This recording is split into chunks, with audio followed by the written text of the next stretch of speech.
Welcome to another episode of Invigorate Your Business with George Stroumboulis. Today, I sit down with Judah Regenstreif. Judah is an American businessman, second-generation owner of one of the largest lighting distributors in the country. He is absolutely electric, has a great personality, and has led hundreds of people over the last 2+ decades. He works with clients from around the world, some of the biggest brands that everyone recognizes, and has this personality that really connects and is able to grow that business. So we're gonna sit down today, talk about how we've partnered together over the years. We're gonna talk about how he's growing and navigating his family business through all these turbulent times, and we're just gonna discuss everything. So enjoy this episode starting now.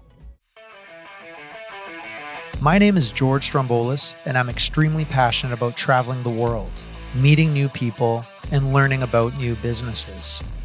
Join me as I sit down with other entrepreneurs to learn about their journeys. This episode of Invigorate Your Business starts now.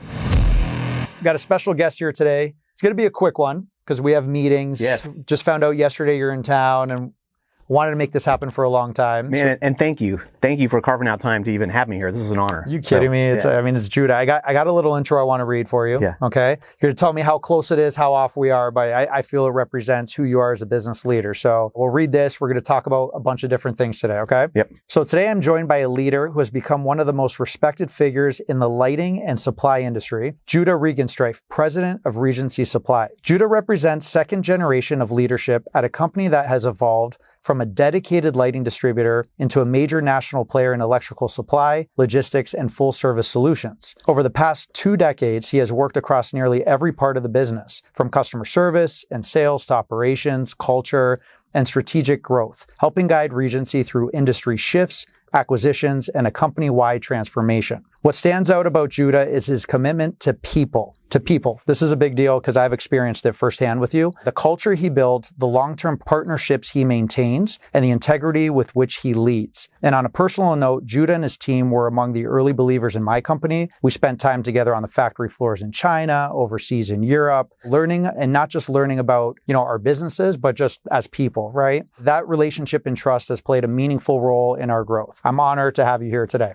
So, man, I'm humbled by that intro. I mean, that was pretty incredible. You did your homework. No, I did my homework, and I've lived it over the last 10+ years, right? Like seeing, from the outside what you're doing with your brothers and building that business and navigating this economy, this political landscape. It's just been crazy. So, how would you introduce yourself when you're sitting across from a client, right? And we'll talk about the business and then get to the personal. Yeah, I usually give a little bit less of an intro than that. That was great, but I'll generally introduce myself as a second generation, owner of a family business, and I'll reference the fact that our dad started the company, and I've been in full time for 26 years, and 2018 he retired, and I have an older brother, a younger brother, and then my dad's best friend and him, actually, they were partners, still are, the best friend's son-in-law, Scott Anderson, also second generation son-in-law, owner of the company. So I generally introduce myself like that. Yeah. Well, and Regency Supply,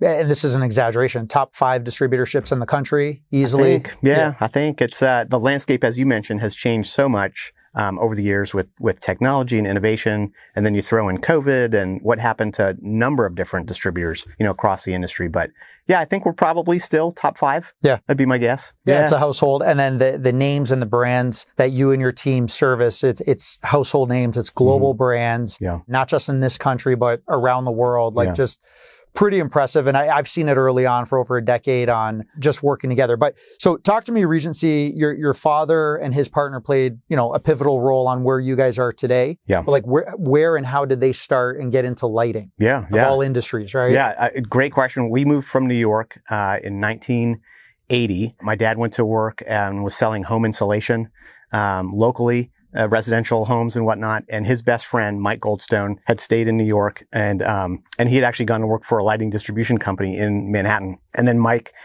started his own lighting distribution company there. My dad, realizing that he could probably do what he's doing on his own, started his own home insulation business, and convinced Mike to sell everything and come to LA. They became 50-50 partners. So it was really Mike Goldstone's idea to start the lighting company. But in 1983, Regency Lighting was formed out of Regency Enterprises. And yeah, literally just went door to door. We say schlepping light bulbs. Now 44 plus years later, to your point, we have 4 distribution centers in California and 1 in Georgia, and do projects ranging from lighting design to light bulb distribution, providing the lighting fixture package. In 2015, we acquired an electrical wholesale company, and we're working through a potential acquisition right now. So it's been an incredible journey. The joke that we say with our family is there was no strategic analysis and planning of how to build a company and an organization that would get, X big over the years. It was literally their vision and idea was, we got to put a roof over our family's head and food on the table. And out of that, has come this now second generation family owned business that is somewhere in the top 5, distributors in the country. So it's humbling to be a part of it. It's an honor. It's fun. And meeting guys like you and being able to walk into your office, you and Chris, be able to walk into your office and even see pictures of us from our time in China. Right. The relationship part of our business is what gets us up every day, kind of a thing. Selling lighting is a little bit of fun to it, but really it's the relationships and the dynamics that we have, within the industry. Absolutely. And that's where, like, when it comes to like relationships in Judah, like everyone knows, like the ones that are partnered with you, they know, like, you will go to war for them. You will do that. Like it's your words. Like it's huge. So when your dad started the company, you guys brothers were between 3, 5, 7, like young kids. Yeah. When your dad started the company, did he think, hey, I'm building this next generation, the kids are going to get in it? Or was it just pay the bills and see where this goes? I think it was more the latter. And I think for my brothers and I, we all had different kind of visions for our future. I think my older brother and my younger brother, so Isaac is my older, Evan is my younger. I think they both were pretty confident that they were going to go into the family business very early on. And I ebbed and flowed out of that dream or vision. There were lots of different things that I wanted to do growing up. And it wasn't until I was actually here locally, going to Vanguard University, and where I had kind of caught that vision of, wait a minute, for whatever reason, I would say by the grace of God, was born into this family that was given this opportunity to have this family business. And I just met my now wife of almost 25 years in college. Congrats, man. 25. Geez. Yeah. March 3rd will be 25 years. Yeah. So started to think about my future and our future as a couple and thinking, gosh, I gotta provide for my future family.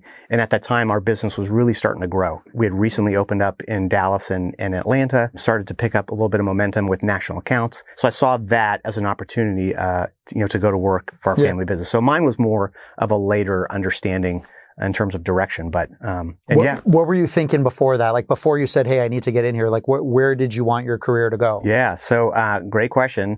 I had taken a year off, actually 2 years off of college, and I had spent a year overseas in Europe and in China. And I thought I was going to go to work for a nonprofit organization. The impact that my travels had on my life and my perspective, on life completely and radically changed by having those experiences. So I thought I would go to work for a nonprofit and help other people, in particular, Southern California Americans, that we have such a good life, here in this country. We're so blessed out. We're so blessed. Yeah. And so how do I help other people have their minds and their eyes opened up to the rest of the world? So that's what I thought I was going to do full time. And, then I met. And then you got in. Then I got in the family business and the proverbial light bulb, went off. And your father, right? Like, has worked, right? He didn't just say, hey, boys, come on in. You guys are SVPs now and go figure it out. It's like you literally started at the bottom, in the warehouse. Yeah. Talk about that progression, because it's so important today. And I'm going to sound so old. You see late teens, early 20s,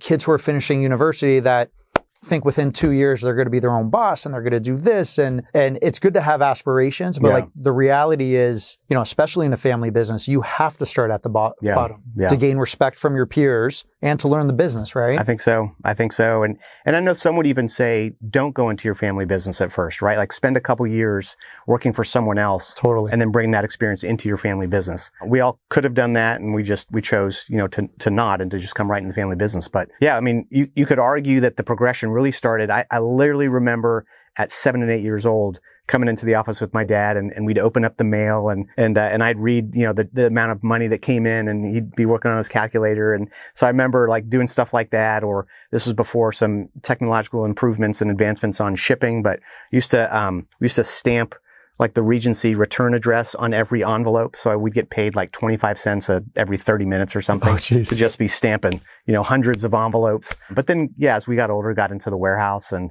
had to pick, pack, and ship and made deliveries and then worked in customer service and worked in purchasing and worked in finance. And that kind of the motto was, or the mantra was, be successful where you're at, prosper where you're planted. And from there, we'll look at opportunities. And if it's a fit, then you'll be considered.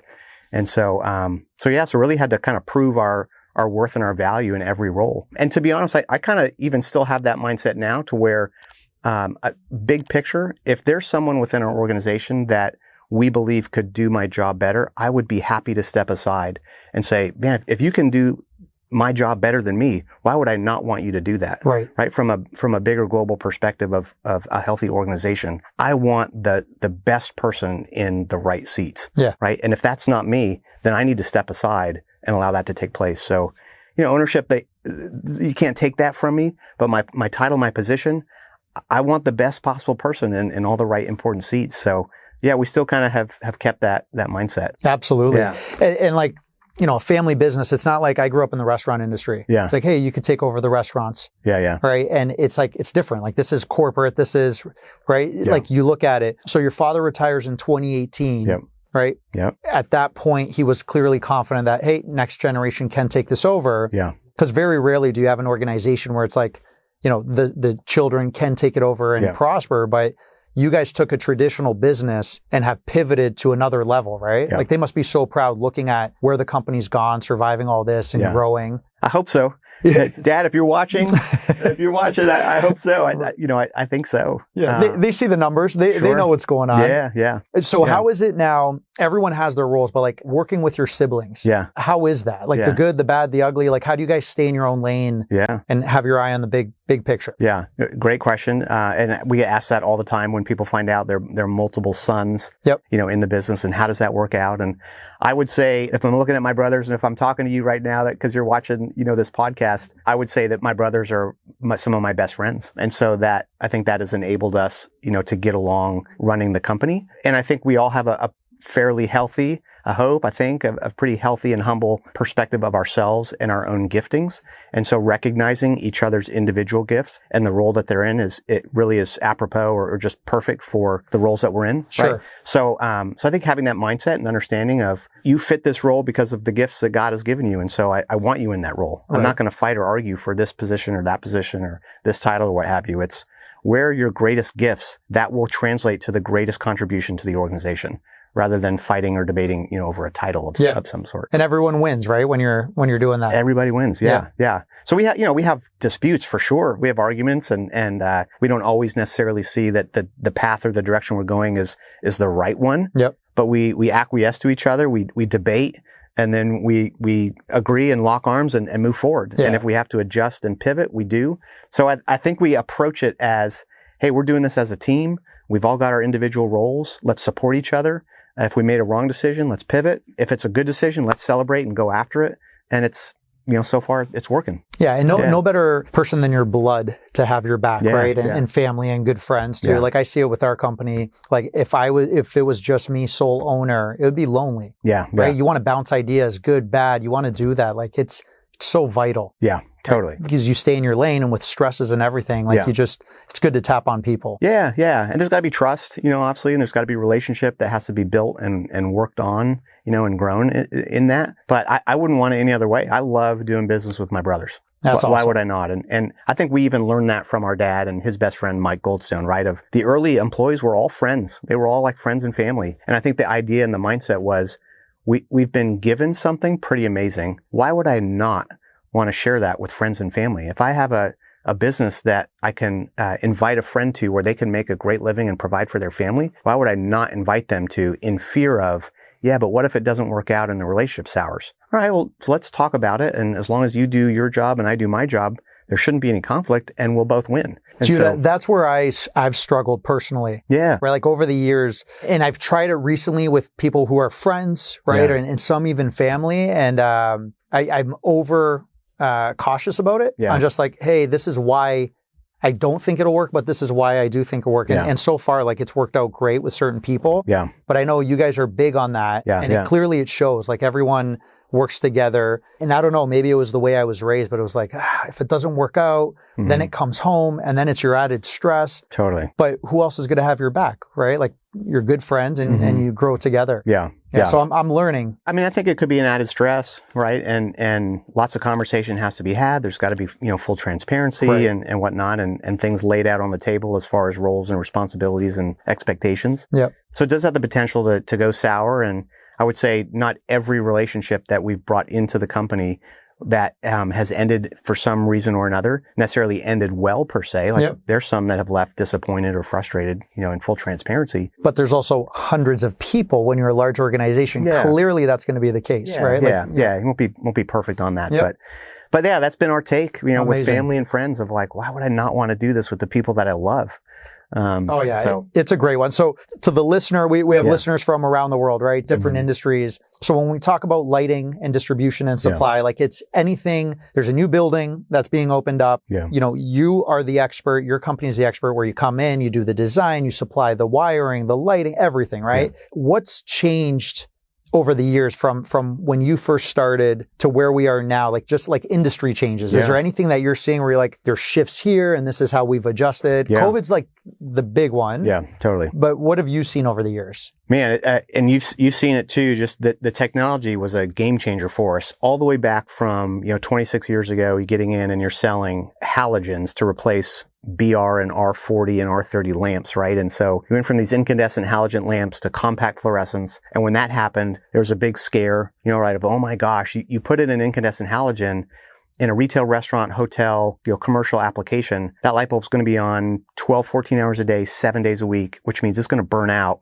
pretty much every month, right? So you have this fixed annuity, so to speak, in your business model. You land a customer and you're getting orders every month, right? And so then technology comes and all of a sudden the light bulbs last longer. And so you go from 750 to 1,000 hours, 1,300 hours of an incandescent halogen to now 10,000 hour compact fluorescent, and we were panicking going, what's going to happen to our business model? And then from there you go to LEDs, right? And now you're looking at 5 to 7 to 10 year lifespan, give or take, theoretically. And so same thing, we'll say when we sell that socket is dead, right? Once we make that sale. So in that, you have a change in business model of the revenue stream that was coming in, or the fact that we're no longer going for that residual replacement business. We're now looking for project-oriented business. Full transparency, current issue right now, last month we had one of our best months of the year. Let's go, man. Right? And now November, this might be one of our worst months of the year. So even going... Yeah. The cycle is so different where that MRO business, replacement business there was just a pattern. There was consistency. You could budget well and easily. And now you're seeing these big, swings. Yeah. And it's so hard to forecast when that. Oh my goodness. Right. Yeah. Across the board and everything. Yeah. Yeah.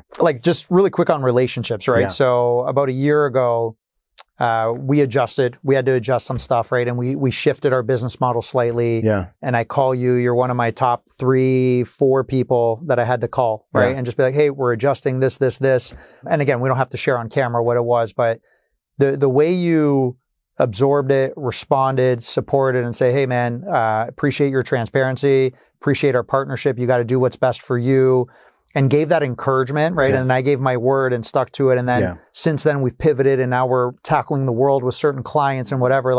I say that all the time, specifically with you and how that call went. It's a big deal. It was such a big deal on how you just absorb that, right? It's not easy to hear certain things and the way you were just able to communicate that and be genuine and be like, hey, let me just think about this. How is it going to affect us? How is it going to work? Yeah. It's been a big deal. Just wanted to share that with you. Yeah. I appreciate that. I mean, I think it goes back to, you keep trying to bring us back to the topic of relationship.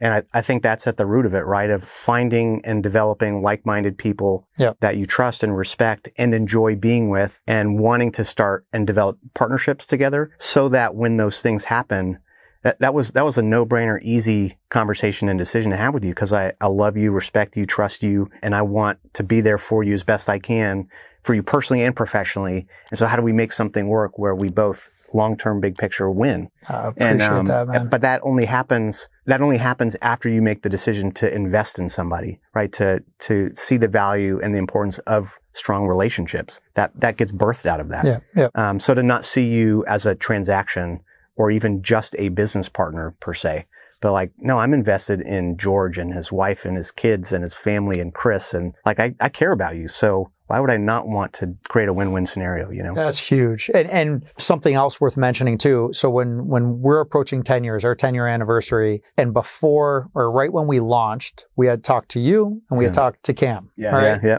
We're like, hey, this is what we're doing. We're not competing with anyone in our space, that you have partners, blah, blah, blah. And you're like, cool.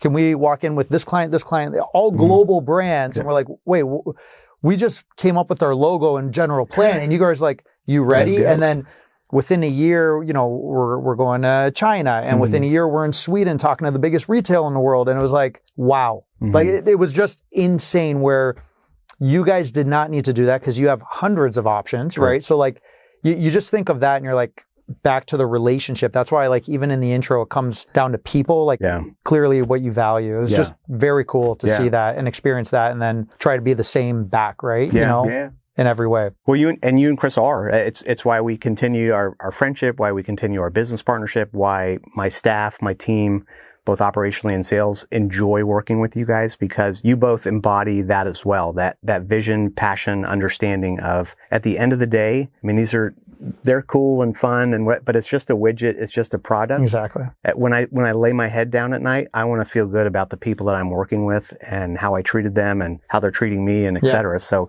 you guys get that as well. So it makes our partnership so easy and fun. I mean, and we're growing together. So it's absolutely. Like, you know, no brainer. And the fun aspect is, like, anywhere we've been together, like, it's always a blast. It's always fun. I want to talk to you, just some advice, right? So like the relationship side, when you're building relationships and you're working with people, like what are some pieces of advice on how not to handle relationships? Like even on the client side, on red flags that you see where you're like, this is transactional. Yeah. You know what I mean? Like you see a lot of different things. And then we'll talk about, you know, even hiring, giving advice to people on when you hire people, you look for these traits or characteristics. Yeah. On the client side, I would say, somewhat embarrassingly, it took COVID for us to really kind of more clearly define our client base and who's a good partner on that end, right? I think prior to that, it was like every customer is a good customer, every order is a good order. And at the end of the day, it's actually not really that true of a statement, right? You have people that do take an advantage of your time, of your product, of your services. They don't value what you bring to the party, and they're really just in it for themselves. And there isn't a real partnership of helping each other out and figuring out a common ground, you know, for the win, so to speak. And so it took COVID for us to understand that a little bit better. Why? Because there was just a slowdown and just kind of recalibration, right? Yeah. We had to pivot and really look at our service model and our business model and figure out where are we profitable, where are we not, you know, where do we need to make some changes. So, literally this morning, visited with a client who, you know, we made some concessions for, understanding big picture. They value what we bring to the party. They've been a long-standing customer, and we see a roadmap for growth and opportunity. So you kind of take all of those ingredients together when making a decision on how to treat a client, you know, in that regard. So I think for us, it's been a learning curve of recognizing, wait, that's really important to us. We're putting a lot, I believe, a lot into our company to promote ourselves well, to walk with integrity, to service our clients well, to do a great job, right? If they don't see that and feel that and have that same, you know, perception, maybe they should go get their light someplace else, you know? Absolutely. So that's great. And then when you're hiring people, so if they're going to come into your organization and represent you, the brand, right? The family, all this stuff. What are their characteristics? Like, what do you look for first? Yeah, that's a great question. Humility. That's probably one of the biggest character traits that we look for. I want to be with somebody that has a fair and honest perspective on life, themselves, relationships, opportunities, etc. So I look for somebody who's humble. But in that, I tell my girls, I got 2 daughters, and I tell them, we've taught them to walk humbly, confidently, or confidently, humbly, right? Of you could be a little too meek and you can get run over and not, stand up for yourself when you need to. But then you could also be overly confident and arrogant and run people over and be disrespectful, et cetera. So I think humility is a big one for us. But integrity, is huge, and they kind of go hand in hand, in my opinion. But, I want somebody that's going to operate and function with the utmost integrity. And so when you make a mistake, when you do something wrong, can you hear that feedback? Are you going to receive it, accept it? Are you going to apologize, for the mistakes that you made? And then are you going to do what it takes to rectify whatever it was that you created by the lack of your integrity, right? So, that's great. Yeah, those are big ones. That's great, man. We got about 10 minutes left. Yeah. I know you have to get out of here, but I want to talk family and faith as well, right? Like, you are everywhere, like every week. Right? Like you guys, you're national. Like the States is a physically big place. It's a big economy. It's everything. You're there. You're supporting your sales team. You're supporting your business development. Like, how is it being out there, making the most of it? Because when you travel, and I've seen it firsthand, you're not just like, hey, we're here for one meeting. We're going to stay 2-3 days. It's like, it's packed. It's meetings. It's cramming it in there. How do you do that and then still try to be present? Because your kids now are in college. Yeah. You are very hands-on as a father, right? Yeah. I've seen it and all that. How do you balance that? Yeah. I would say, one, if I had a regret in the earlier years, I would say that my regret was I think I traveled too much. And I think we've had this conversation in years past. Earlier years in the girls' earlier year? Okay. Yeah. And it's, there's always somebody that travels more, that works harder, et cetera. So I want to be fair in my statement, but I felt like I traveled a lot and missed a lot of nights. And there's this tension of, doing your job and doing it well and understanding what your priorities are. We talked a little bit earlier about my father was one time asked, how do you define success? And his definition was success is taking advantage of the opportunities before you without compromising or sacrificing your priorities. Say that one more time. I think it's profound. I think it's one of the greatest definitions of success, if I can say that. But success is defined as taking advantage of the opportunities before you. And we all get faced with opportunities every day, multiple opportunities all the time. So take advantage of those without compromising or sacrificing your priorities. So everyone has to define what those priorities are. Yeah. Is it making the most amount of money? Is it, bigger house, fancier cars, a certain amount of dollars in your checking account? Is it, I want to be the best husband I can be. I want to be the best father I can be. I want to be the best, friend involved in my community. Whatever your priorities are, we have to define those and then balance the opportunities against those, right? Because I can chase after those opportunities, but at what cost? Maybe I make the millions. Exactly. But I have no relationship with my wife and we end up in divorce. Yep. Or my kids, don't think highly of me and don't respect me because I'm never home. So like what's the most important thing? And I remember my wife saying to me sometimes, Judah, when you're 85, 90, 95, however God gives you here on this earth and you're lying on your deathbed, I'm pretty sure you're not going to be like, man, I wish I went to one more trade show. I wish I went to one more conference, one more customer meeting. You're going to be wishing that you had more time with your family, with your friends, et cetera. It's powerful though when you think of that. It is. And then you see the memes come through and it's like the 80-year-old wishing she was 40 again with the kids making the mess. And I get that too. And I live a similar lifestyle. But the other side is that one more trade show as a leader, you're helping 3 more of your team hit their goals. And then it's hard. It's hard especially in your position. Mm-hmm. It's either you're all in or you're not. It's just tough to balance. But your wife is 100% right. Yeah. You're not going to be defined as one of the owners of your company and this and that. Like, we're not going to be defined by that. Nobody will care or remember. No, but then the other side is as a man to a man, like, I respect the hustle and I respect when you are with the family, it's quality time and it's being there. And again, you've shared this before. It's like your house with your kids growing up was the house. All the kids would come there. Yeah. That's also a definition of success. Yeah. Right? They want to be around you. They want to be there. Like, it's a big deal. Yeah. Like when your kids want to hang out with you, that's success, no? Yeah, totally. And I think everybody has to define that and I think take regular kind of pulse checks on where am I at with my priorities. Yeah. Right? To your point of, I also try to live my life off of there's a scripture verse that says, whatever you do it to the best of your ability and to the glory of God. So whatever you do it to the best of your ability. So my role at the company, I'm going to try to do that to the best of my ability to help my team, to help my company. Yeah. And I'm also a father. I'm also a husband, and I'm also a friend. So I'm not just a business owner. I'm not just a businessman. So that's doing a pulse check of like, all right, make sure that my my life isn't too far out of balance. Yeah. And it's hard and it's easy to go one way or the other. So I think that's important too. Absolutely. Right? Having relationships like this to call each other even on the carpet. Be like, hey bro, man, you've been hustling like crazy. You got little kids at home. Can you pull back a little bit? Right. Right? Like, is this just a season or, right? And just to have even those kind of relationships. Absolutely. It shows you care. It's not just numbers. Absolutely. Yeah. And then faith. I know faith is a big part of your family, right? Yes. How has that helped guide your business decisions, good, bad, indifferent? Like how has that affected your life? Yeah. Every area of our lives, not perfectly by any means. But, we believe in God and we try to bring God into every decision and every aspect of our personal lives, of our professional lives. And I want to honor him, right, in the way that we run our business and the way that I treat not just our employees, but also our vendor partners. Mm-hmm. I want to live a life that glorifies and honors God.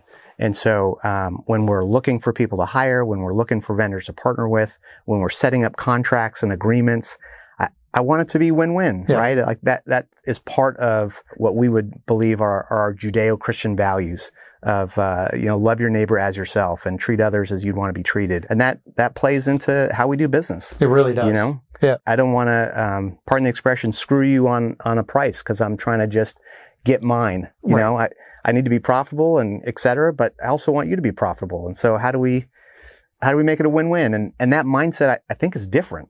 It really is. Right? Yeah, because negotiation, two people can come out getting what they need, Totally. right? Totally. 100%. Yeah. Politics, Yeah. right? Like, just in general, I want to talk about, we all have different views and opinions and geopolitical around the world and what we believe. Yeah. How does that tie into you as a person? Because you're a social guy, you're everywhere. Yeah. Right? And then creating a company culture, and then you have clients who see you, right? Like, do you shield your beliefs? Do you kind of like tame it down because it could affect other people? Like, I struggle with this all the time. Even this platform, this podcast, it's grown now, and there's people, and certain times I'll sit there and be like, maybe I won't share that because there may be a repercussion back to the bottom line. Right. But then you bite your tongue. You know what I mean? Yes, and then the other side of it is, just one last comment from me is, why can't you share an opinion or belief and someone else can disagree and it just ends there and we're still cool? Right. So like, how do you address that? Like, how do you? Yeah, man, that's a great question. And it's something I wrestle with, and have for years, to where, this whole idea of free speech, I don't know that our country has proven that actually we have free speech, right? And on both sides of the political spectrum, wherever people find, it's been interesting to see the demonization of various people or each other because we maybe have differing views. Yep. And that's unfortunate. It shouldn't be that way. That we should all be able to respect each other's opinions and be passionate, about what you believe. Live your life out of conviction, for sure, but do that with grace and humility and kindness and give each other the grace and the time and the opportunity to work through whatever position they have on whatever topic, right? Like, we all grow and life happens and our opinions change and positions can change and knowing that we're all trying to figure this out. And so I think having that humility of, man, I might totally disagree with you on something, but that's okay. Yes. You might not think whatever you think in 2 months or 6 months or 2 years from now. So like, give George the grace and the time to work through life. Absolutely. Like I need. Right. And none of us are the expert on any of the topics that are, raging all over social media right now in our news channels. A lot. And there's so much. I mean, dude, wars, tariffs, country, like there's so much that, and not everyone's an expert. You can have an opinion, we could discuss, and not everyone's an expert. So I guess do you stay quiet and then just discuss in safe group settings? And like, because I find myself just going quiet. Yeah. Even if I disagree with something, it's like, what am I really going to benefit here? Yeah. I don't know. Yeah, I think that's been, for me, I feel like I have wanted to walk more confidently in my convictions and my beliefs on things, but still having to evaluate the context in which I'm about to potentially share them, right? So, like, if there's no relationship, then I need to use wisdom, right? In how I share whatever it is, whatever topic, my beliefs and whatnot, my political position, what have you. But if there's relationship that I've already put in the work and there's trust and there's history and there's what have you, then I might take that opportunity to be a little bit more forthcoming with my opinion because I'm banking on there's trust and it's a safe space to be honest and to process life. But if that relationship and trust isn't there, then I tend to maybe pull back a little bit. I may throw out some teasers to even see, like, I don't know where you stand on this. So let me throw something out and see if I can uncover. But I try to use wisdom. You know, as an owner, I have to be mindful of my opinion, and the things that I say may affect a client negatively who's working with one of my sales reps who's dependent on that business to feed his family. Exactly. Right. So if I'm too opinionated or too forceful or whatever, maybe I'm okay if the customer walks, but my sales rep, that might not be okay. Absolutely. So I try to use some wisdom, you know, and discernment with that, and depending on who I'm talking to, you know, we can ramp up or tone down, you know, the conversation. But I'm with you, man. It's a tough one. It is. Yeah. And there's people dependent on it. It's just a fun fact. You have one of the best singing, dancing routines. Like no shame. Like you see Judah here today, and he's, you know, professional, reserved, but you party with the best of them, right? I work hard, play hard. Exactly. You know? And I love people. I really do. And that sounds silly or cliche or what have you, but I enjoy the dynamic of relationship building.